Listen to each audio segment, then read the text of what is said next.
Boa noite, igreja. Que Deus seja louvado, Liliane, por essa mensagem tão especial que convida cada um de nós a testemunhar deste amor, principalmente no tempo pela qual nós estamos vivendo. A todos que estão em casa também nos acompanhando, uma ótima noite. E, em especial, porque, é claro, você escolheu estar aqui na casa de Deus. Como o Hernando já falou no começo, estamos aí em meio a festividades que o mundo normalmente pratica e aonde eles têm normalmente, é uma forma, conforme as pessoas assim o dizem, de relaxar, talvez, em função de tantas coisas que estão acontecendo no mundo. Eu quero convidar você a abrir a palavra de Deus agora, no livro de Apocalipse, no capítulo 14, é um verso conhecido, é um capítulo conhecido. Você que está em casa também poderá assim fazê-lo, Apocalipse capítulo 14. E antes de nós lermos, você deve ter reparado que a Rabi fez aqui um aviso, o Hernando também fez um outro aviso. Nós vamos ter uma oportunidade única ao longo de vários domingos, eu acredito que a partir do mês de março, certo, Hernando? A partir de março, né? Do estudo do Apocalipse, é isso? É isso aí. E antecipadamente eu quero fazer um apelo a toda igreja. Quando eu falo toda igreja, eu falo toda igreja mesmo, desde os adolescentes, talvez até os juvenis, a acompanhar o estudo desse livro tão importante e significativo para o tempo pela qual nós estamos aqui vivendo. Se planeje, nós teremos, eu não sei exatamente quantos estudos, mas nós vamos estudar o livro do Apocalipse todo ao longo deste ano, aos domingos. E será uma oportunidade para você entrar um pouquinho mais e compreender a gravidade do momento pela qual você e eu estamos vivendo agora. Isso é muito sério. Isso é muito sério. Ontem nós estivemos na classe dos adolescentes, eu me lembrei de uma situação aqui, e no contexto da lição dos adolescentes, olha que coisa interessante. Falava de uma maneira muito indireta a respeito de adoração. O título da lição, acho que era Deuses ou Ídolos Perigosos. O Richard, não sei se está aqui, o Lucas está aqui, mas acho que era isso daí. E teve determinado momento ali, que todos chegaram a uma conclusão.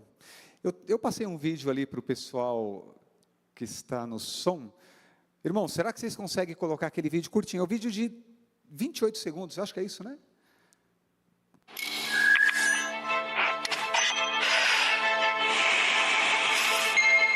Ou volta, isto. Vamos lá.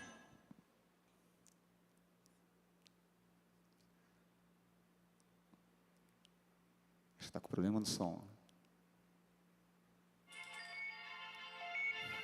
Consegue voltar? Para todos pegarem o contexto.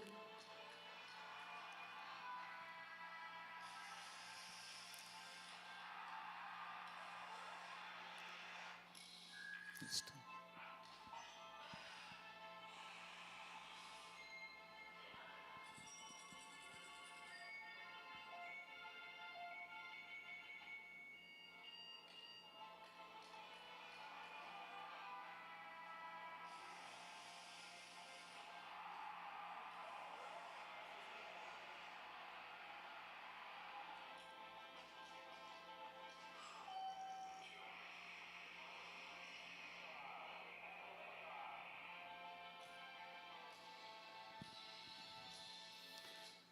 Eu não sei quantos de vocês perceberam a mensagem principal deste pequeno vídeo. Mas, na classe ontem, nós chegamos a uma conclusão. Existe alguma coisa que todos aqui têm de maneira igual, independente se você mora aqui, se você mora no outro lado do mundo, independente da sua religião, independente se você tem dinheiro, se você é pobre, mas é o tempo. E o livro do Apocalipse nos informa e nos revela de que nós estamos vivendo em um tempo solene. Apocalipse 14, verso 6. E vi um outro anjo voando pelo meio do céu. E este anjo, diz o evangelista, tinha ou tem o evangelho eterno para pregar a todos que se assentam sobre a terra. A cada nação, a cada tribo, a cada língua e povo, dizendo com grande voz: temei a Deus e dá-lhe glória, porque é chegada a hora do seu juízo. E ele faz um apelo especial. E adorem aquele que fez o céu, a terra, o mar e a fonte das águas. Nós temos aqui uma conclamação, um convite para todos os habitantes da terra possam novamente se redirecionar a Deus e adorar ao Criador, aquele que fez todas as coisas. E logo na sequência, um outro anjo, ele dá um aviso de que a grande Babilônia caiu, aquela grande cidade que deu de beber do seu vinho a todas as nações. E logo na sequência, nós temos a terceira voz, ali no verso 9, nós temos uma advertência final, de que se alguém adorar a besta e a sua imagem, e este receber a sua marca na fronte ou sobre a mão, também este beberá do vinho da cólera de Deus, preparado sem mistura do cálice da sua ira. Esta é a mensagem que nós temos que transmitir neste momento para o mundo. Eu não sei quantos de vocês já viram também, mas vou fazer uma propaganda. Nós tivemos no ano passado lançado um livro bem pequenininho, As 3 Mensagens Angélicas. Faça planos, se você não tem ainda, seria muito bom que você assim o tivesse. E na próxima lição da Escola Sabatina do próximo trimestre, estaremos estudando também o grande conflito. Você não pode deixar de ter a sua lição e estudar de maneira profunda este tema. Mas agora vai lá no verso 12 do mesmo capítulo, por favor. João aqui nos diz que este tempo será um tempo de angústia, um tempo difícil para todos. Mas ele também aqui dá um aviso: aqui está a perseverança dos santos, aqueles que guardam os mandamentos de Deus e têm a fé em Jesus. Essa referência faz a estes santos, é uma referência direta a todos aqueles que estão sempre, que foram remidos nos méritos de Cristo Jesus. E o próprio texto responde que estes santos não são outros senão aqueles que guardam o quê? Os mandamentos de Deus e têm a fé de Jesus. O texto é muito claro. Não adianta nós querermos espiritualizar ou contar ou tentar colocar uma situação diante daquilo que o texto está dizendo de maneira muito clara. Aqueles que guardam os mandamentos de Deus. O tempo que nós estamos vivendo é muito hostil. Está sendo muito duro e muito difícil para aqueles que estão professando uma fé cristã. E nós estamos caminhando ano após ano e a gente percebe que dos últimos anos para cá, parece que a coisa tem sido um pouco mais rápido. Estamos caminhando para um mundo onde a degradação moral está presente praticamente em todos os lugares. E você consegue perceber isso quando você liga o rádio, quando você liga a TV, quando você abre alguma notícia, quando você anda nas ruas, você consegue perceber isso de maneira clara. Mas notem que, quando falamos a respeito desta moralidade, é claro que o cristianismo, ele deixa de ser um problema. Notem, prestem atenção no que eu vou falar para vocês aqui agora. O cristianismo, ele deixa de ser um problema para a sociedade, a partir do momento aonde a moralidade daquilo que diz a palavra de Deus, o assim diz o Senhor, quando a palavra de Deus, então, ela não exige de cada um de nós uma mudança verdadeira das nossas vidas. Se é uma religião que não exige esta mudança, então, esta religião ela está de acordo com os padrões do mundo. E pasmem, você já deve ter visto isso. Quando eu falo moralidade, por exemplo, nos referimos à moralidade daquilo que é uma base da palavra de Deus, no aspecto, por exemplo, da família, no aspecto, por exemplo, da sexualidade.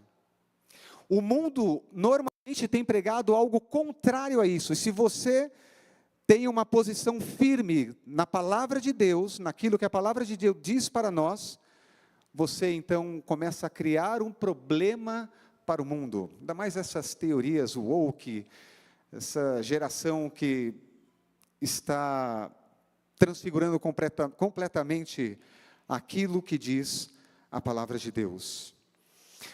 É o grande embate entre o bem e o mal, ou seja, aquilo que envolve a lei de Deus e a lei dos homens, a lei moral de Deus e a lei imoral dos homens, a imoralidade versus a moralidade da palavra de Deus. Mas, você se lembra que, por que foi necessário, quando nós vamos para a história bíblica, nós encontramos alguns momentos onde Deus efetivamente teve que intervir na história da humanidade. O livro do Apocalipse faz uma advertência a respeito disso, mas quando nós vamos para o Velho Testamento, nós conseguimos achar algumas situações onde Deus teve que intervir de maneira direta. Por exemplo, no dilúvio, por que você acha que foi necessário Deus destruir o mundo com água? Por que você acha que foi necessário Deus destruir a cidade de Sodoma e Gomorra com fogo? Por que você acha que foi necessário talvez Deus destruir até mesmo o povo de Israel, que estava lá em Jerusalém quando foram invadidos pelo Império Babilônico? Existe algumas razões para isso, mas talvez a primeira grande razão, mas não somente ela de maneira única, é quando a humanidade está, ou as pessoas estão num nível de degradação ampla, num nível de degradação profunda, onde a imoralidade realmente ela se torna assustadora.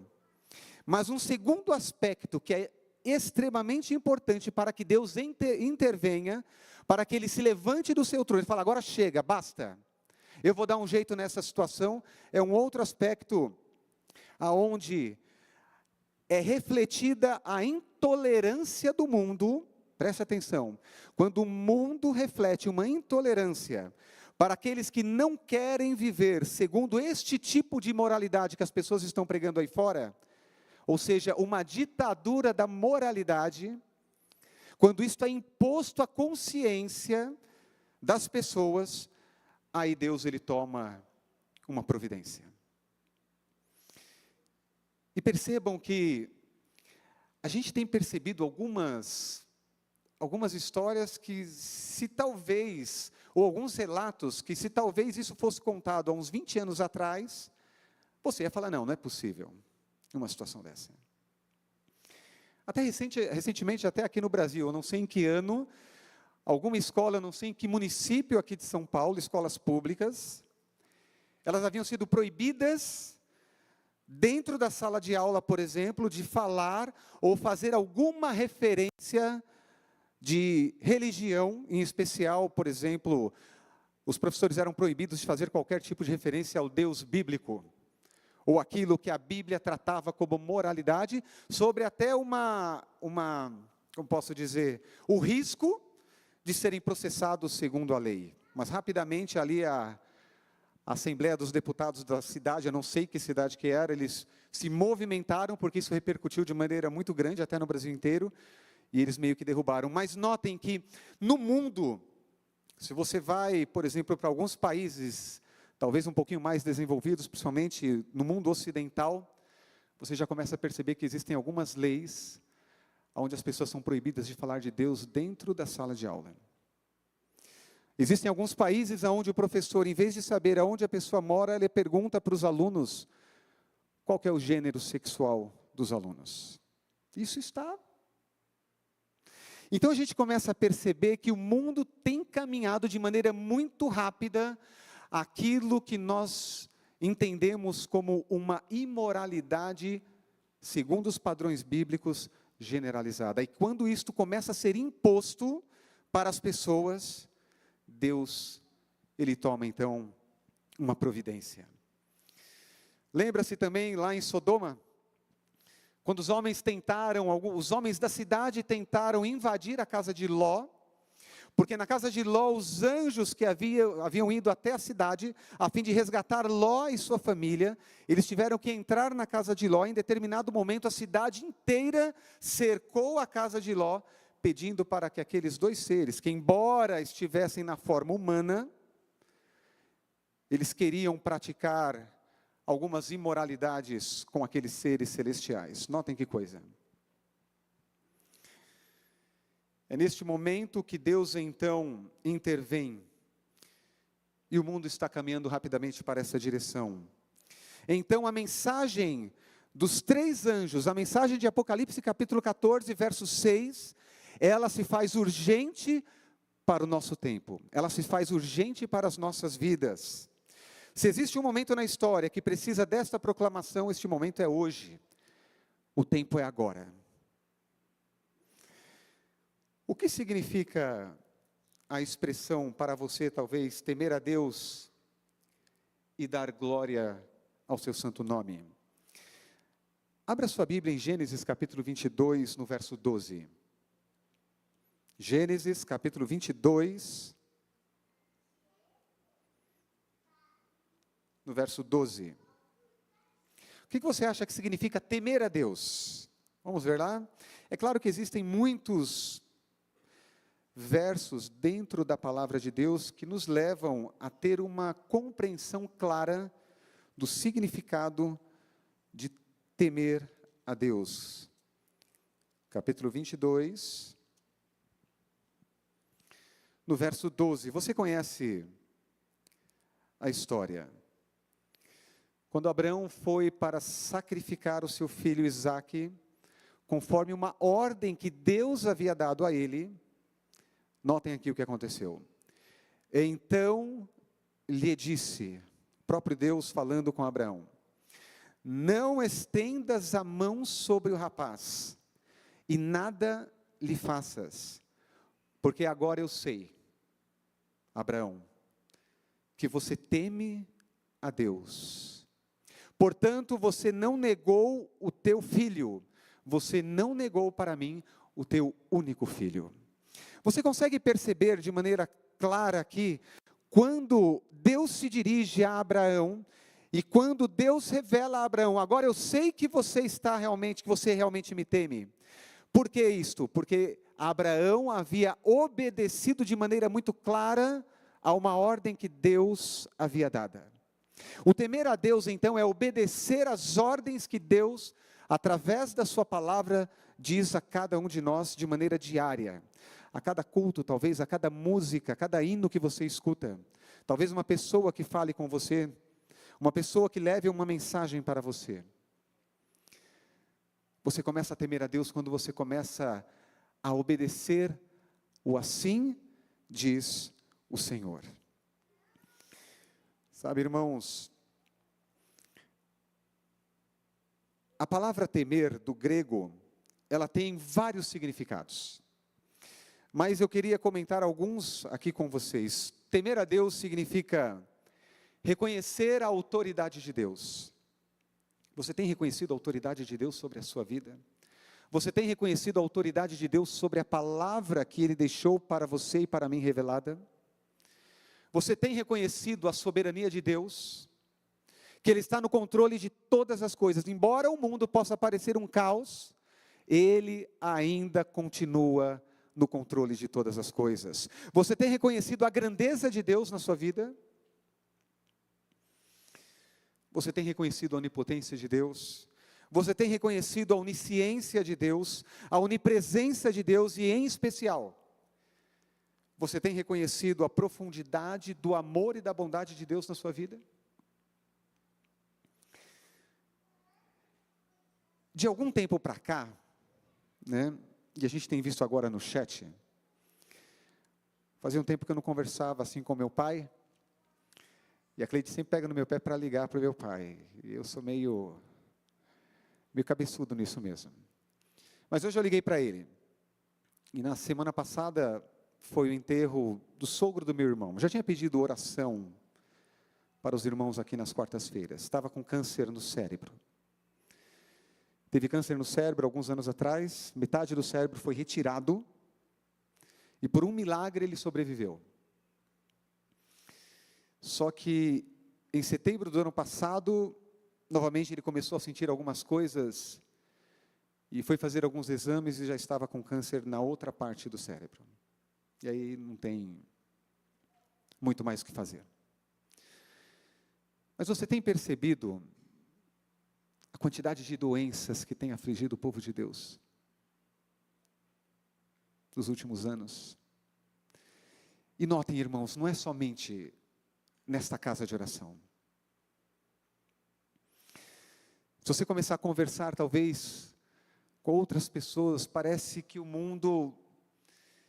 Mas, embora muitas doenças tenham afligido o povo de Deus, você consegue perceber, porque eu tenho percebido isso de maneira muito clara, o poder de Deus sendo manifesto na vida de muitos irmãos, inclusive aqui dentro desta igreja. E glória a Deus por isso. E muitas vezes, quando nós reconhecemos que Deus está no controle de todas as coisas, e quando nós conseguimos reconhecer a soberania que Ele tem sobre as nossas vidas, muitas vezes a doença, muitas vezes os problemas, muitas vezes os problemas financeiros, igual o jovem acabou de pedir pela família aqui. Muitas vezes esses problemas vão invadir a sua vida e a minha vida. E entendam, irmãos, vai ficar pior daqui para frente. E você tem percebido isto, que dos últimos anos, desde a pandemia para cá, a coisa parece que tem ficado pior a cada mês, a cada ano. E a Bíblia diz, Jesus, a palavra de Deus diz, vai ficar pior. Mas muitas vezes Deus, e nós não conseguimos entender isso de maneira muito clara, mas Ele usa alguns meios para refinar a sua vida, para preparar você para as coisas que brevemente hão de acontecer, conforme a revelação de Cristo Jesus no livro do Apocalipse. E você não pode fechar os olhos, você não pode fechar os ouvidos, você não pode fechar a sua boca diante das coisas que estão acontecendo agora. Temer a Deus é um reconhecimento pleno da grandeza em todos os sentidos, em todos os aspectos, em todas as esferas, no sentido de que de fato Deus é Deus. É reconhecer Ele como o Ser Supremo, o grande eu sou, revelado aos patriarcas e aos profetas. É conhecer o Deus Criador de todo o universo, o Criador de todas as coisas, Criador da sua vida, aquele que te dá o fôlego da vida, aquele que te dá a oportunidade de acordar a cada dia pela manhã, de você pegar lá a sua condução e você ter a oportunidade de trabalhar. É você reconhecer a Deus como legislador de todas as coisas. É o reconhecimento dele como mantenedor, como redentor e como seu Salvador. Você tem reconhecido Deus como seu Salvador? Sabe, a essência do grande conflito, ela gira sempre em torno da nossa submissão a Deus, a nossa adoração a Deus, ou a nossa adoração a Satanás. E nós estamos vivendo num mundo que está extremamente egocêntrico, onde as pessoas, elas não querem mais viver segundo regras ou segundo normas, e cada um quer estabelecer as suas próprias normas. Essa geração woke agora entrou com essa situação, onde as regras, quem deve estabelecer a regra para a sua vida é você. Porque você é dono do teu nariz, você é dono do teu corpo, você é dono do teu futuro, você que vai escrever, você que vai ditar como a sua vida será no futuro. E o mundo tem pregado isto. Mas sabe, irmãos, o grande conflito, a base, o princípio de modo geral, a base, o alicerce, a essência da cultura de hoje, principalmente das pessoas que estão nascendo nesta geração, elas giram em torno desse egocentrismo. E isso faz de maneira muito clara uma contrafação ao apelo de Apocalipse, capítulo 14, verso 6, aonde convida você para temer a Deus e dar glória ao seu santo nome. Você vai ter que fazer uma escolha entre obedecer a Deus e não obedecer a Deus, entre guardar os seus mandamentos e não guardar os mandamentos de Deus. Aqui está a paciência dos santos, aqueles que guardam para este tempo solene os mandamentos de Deus e têm a fé de Cristo Jesus. Isaías capítulo 40, verso 8. Abra sua Bíblia, Isaías capítulo 40, verso 8.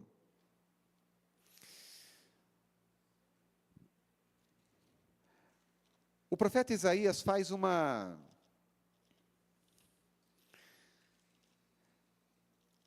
declaração muito interessante. Isaías capítulo 40, no verso 8. Amém? Se você não achou, se você está sem Bíblia, presta atenção, vou ler para você. Seca-se a erva,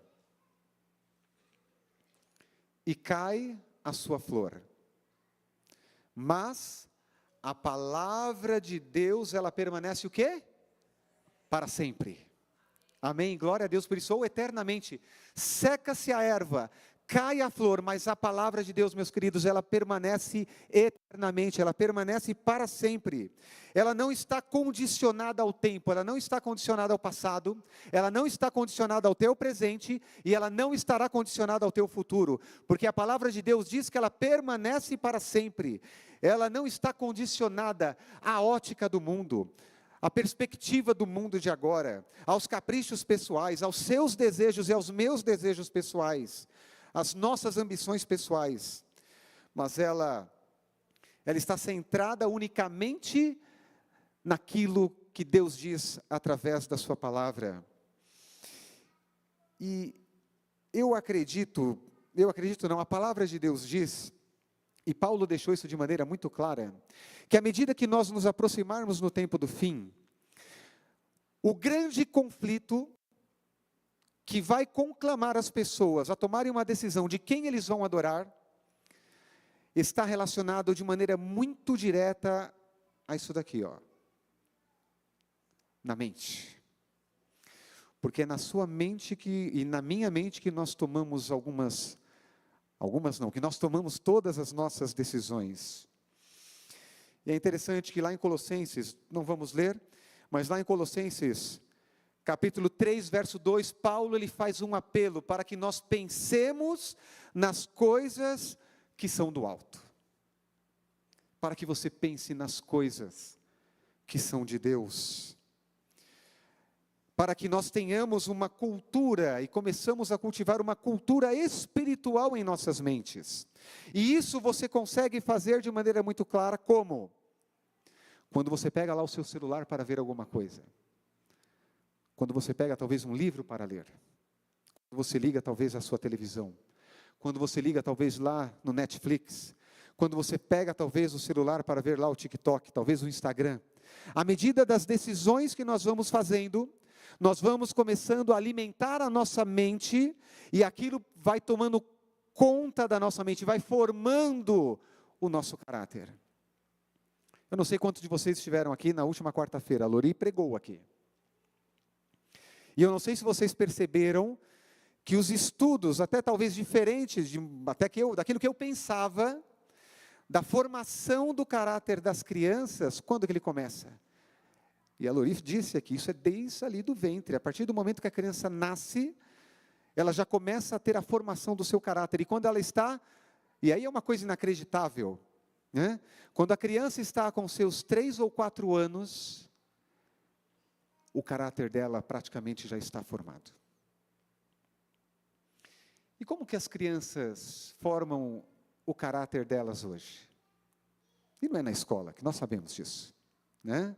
Como é dentro de casa, é claro, né?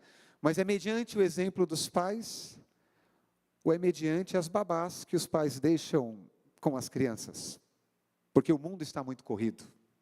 Não existe mais tempo para nada. É uma batalha de comportamento, uma batalha das atitudes. E notem que há um padrão mental no mundo, um padrão que o mundo tenta impor sobre você, sobre mim. E é por isso que tem pessoas que hoje estão se colocando contra as verdades bíblicas. E é por isso que as hostes satânicas do mundo têm perseguido ferozmente as crianças. Através de um desenho, através de informações aonde as crianças já começam a ter um condicionamento mental de que quem escreve o futuro dela não tem nada a ver com a Bíblia, mas ela é autossuficiente para escrever o futuro dela. Ela é autossuficiente para tomar as decisões. Ela é autossuficiente para colocar ou discutir as leis e as regras que o mundo hoje tem. E quando nós nos voltamos para as Sagradas Escrituras, o que acontece com essas crianças quando crescem? Elas, quando vêm para a igreja, falam: eu não concordo muito com aquilo que a Bíblia está dizendo para mim, não. E aí nós vemos esta evasão, ou esta dúvida que cerca muitas vezes os nossos jovens, os nossos adolescentes, porque eles já começaram a ser condicionados nesta ideologia de alguns anos para cá. Porque Satanás, ele sabe que para projetar um adulto que não tema a Deus, para ele projetar um adulto que venha desonrar o nome de Deus, para projetar um adulto que venha questionar as verdades bíblicas, ele sabe que criando este princípio de desobediência no coração das crianças, ele vai ter êxito, e ele vai alcançar os seus propósitos. E aí, é por isso que, nesse senso de doutrinamento, nesse senso que o mundo tenta impor diante das crianças, diante dos adultos também, porque muitas vezes nós falamos, é claro, das crianças, né? Notem que coisa interessante, muitas vezes eu brigo lá com os meus filhos: olha, está muito tempo no celular, e é difícil eu pegar o celular para ficar, mas eu já em algumas situações, aí eu vou ver alguma coisa, até de natureza mesmo, porque hoje tem entretenimento para tudo, né? E quando você clica alguma coisa que você gosta, automaticamente o algoritmo já reconhece o seu gosto, e ele já começa a te bombardear, o quê? Com mais informações daquilo que inicialmente você tinha colocado para visualizar, mesmo que seja um vídeo, ou um vídeo de 30 segundos. E quando eu me dava por mim, já havia passado 1h30 que eu estava ali, ó. A gente fala das crianças, mas a gente também começa a ser influenciado por essa onda que o mundo tenta colocar diante de cada um de nós. É por isso que Paulo fala da renovação das nossas mentes, do nosso pensamento ser colocado nas coisas que são do céu. E isto é o que deve prevalecer em nossa mente, isto é o que deve prevalecer em nosso coração. A atmosfera do céu é que deve ser fundada em nossa vida a cada dia, a cada momento, a cada hora, a cada minuto e também a cada segundo. Sabe, irmãos, estamos nos aproximando de maneira muito rápida de grandes eventos. E até alguns amigos falam para mim, né, comentam lá no serviço: olha, minha avó falava, você vai ver coisa. Você ainda... E isso a gente percebe que não é gente da igreja que está falando. As pessoas lá fora estão falando isso. Eu quero encerrar esta reflexão, convidando você agora para abrir a Bíblia no livro de Salmos, no capítulo 73.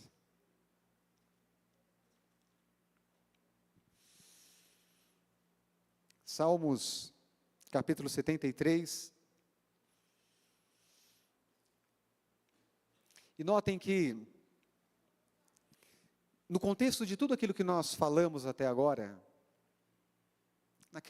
em tudo que o mundo coloca diante da tua vida, talvez os problemas, as dificuldades, é interessante que a palavra de Deus, ela consegue refletir a experiência é claro que existem milhares de pessoas, e se a gente for pegar, por exemplo, aqui no nosso meio, cada um de vocês tem uma experiência de vida.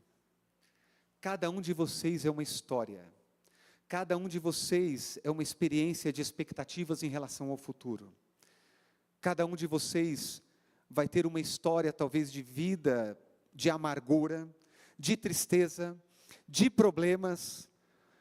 E o capítulo 73 de Salmo, ele reflete de alguma maneira a sua história e a minha história.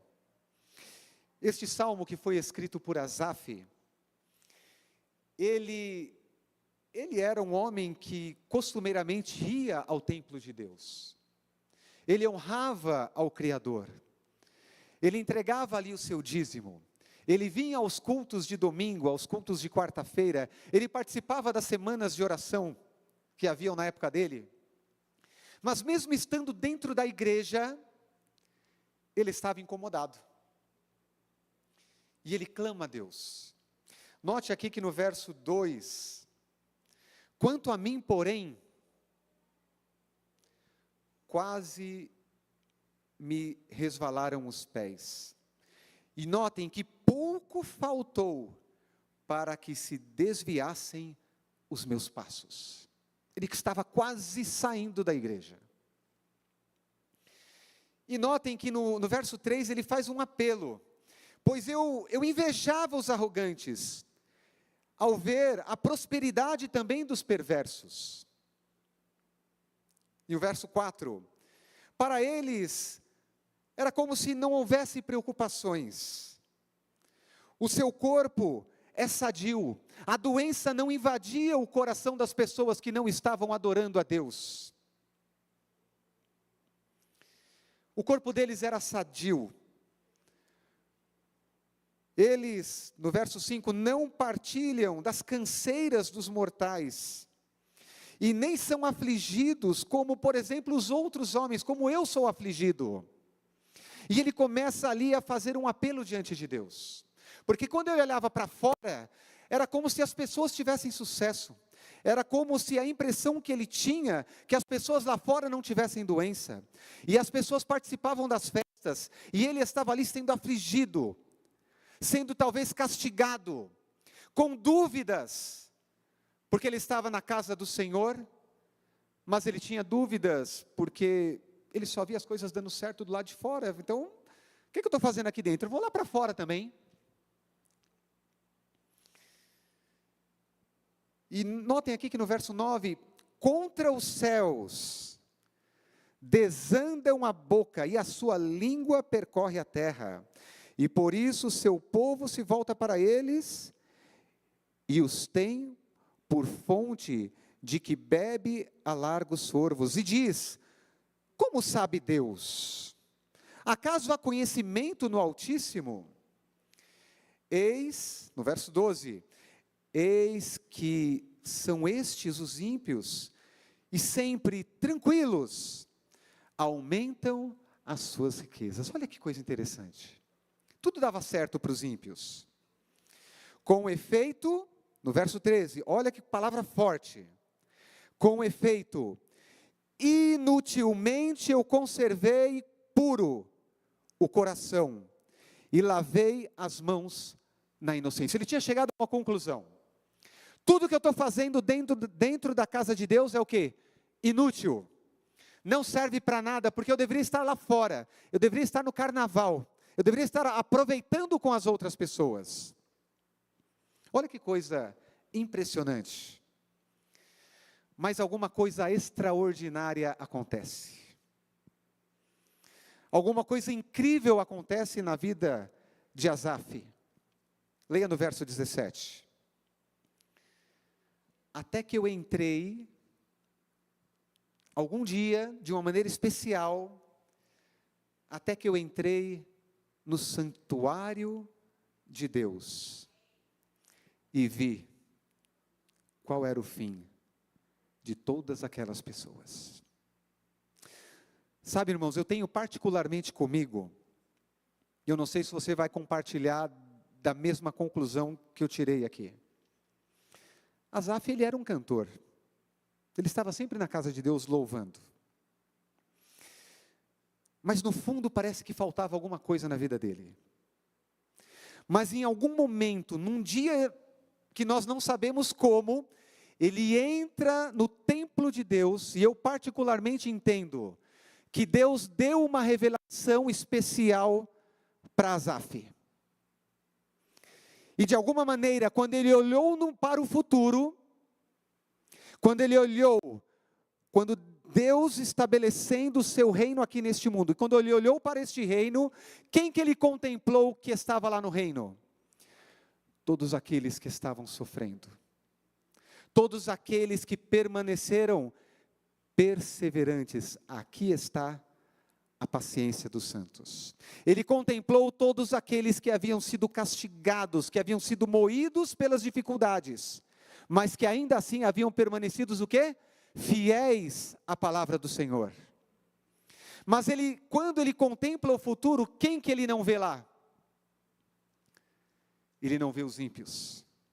Aqueles que momentaneamente não tinham doenças, aqueles que não tinham problemas, aqueles que não faltava dinheiro, aqueles que estavam de bem com a vida, aqueles que pareciam aproveitar a vida ao máximo. Quando Asaf tem uma visão do futuro, ele não consegue enxergar aquelas pessoas no céu.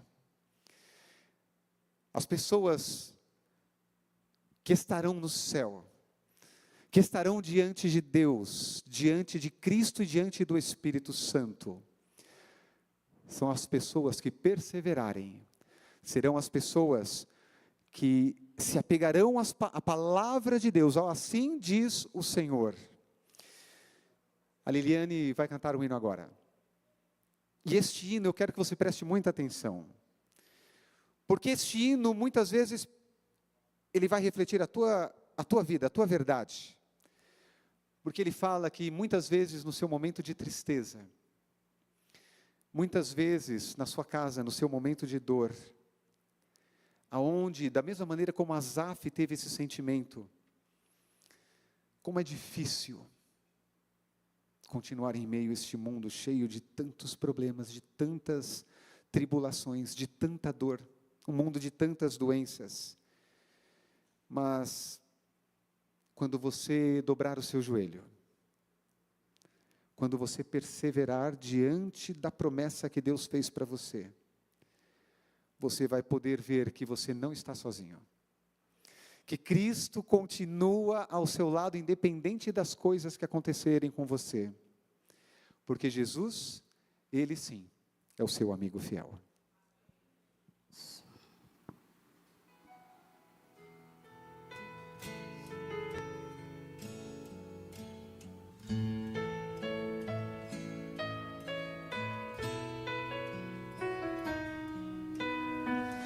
Na tristeza e em momento de dor, o coração sozinho não tem de porquê. Como é difícil passar sofrimento e pesar quando tudo parece infeliz. Mas não foi bem assim.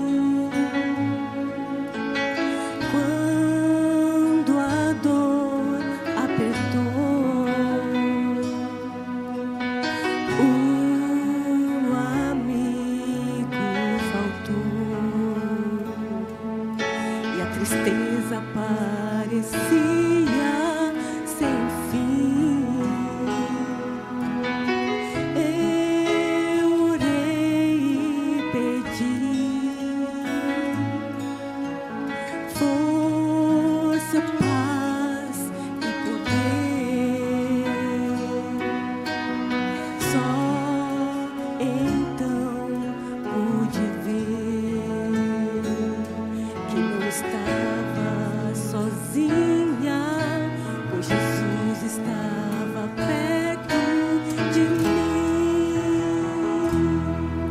Meu amigo fiel, meu maior protetor, eu te amo na paz, eu te amo na dor, e hoje eu sei bem melhor o quanto me queres bem, pois cada gota de dor me leva mais fundo ao mar do teu imenso amor.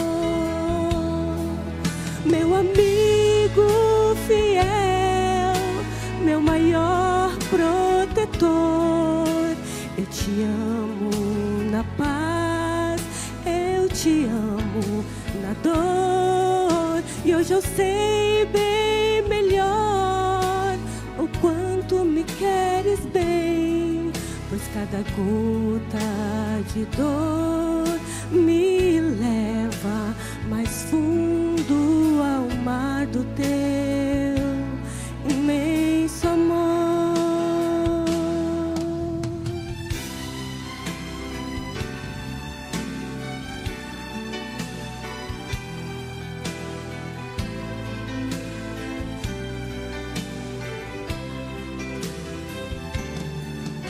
Meu amigo fiel, meu maior protetor, eu te amo na paz, eu te amo na dor, e hoje eu sei bem melhor o quanto me queres bem, pois cada gota de dor me leva mais fundo ao mar do teu imenso amor.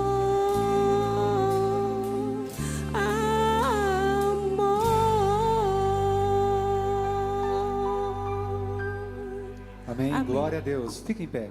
Vamos fazer uma oração. Grande Deus, maravilhoso Pai que estás no céu.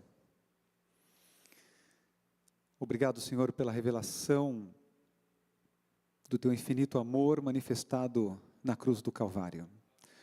Obrigado, Senhor, porque temos este amigo fiel que sempre está ao nosso lado. Obrigado, Jesus, porque um dia, em algum momento da eternidade, o Senhor decidiu vir a esta terra, a fim de resgatar a mim e a cada um dos meus irmãos que estão aqui. Te agradecemos, Espírito Santo, porque tem trabalhado com cada um de nós, a fim de colocar em nossa mente as coisas que são do céu. E te suplicamos, Senhor, a maior de todas as bênçãos, derrama a chuva serôdia sobre a tua igreja, a fim de nos prepararmos para aquele grande dia. Te pedimos e te agradecemos no poderoso nome de Cristo Jesus. Amém, Senhor.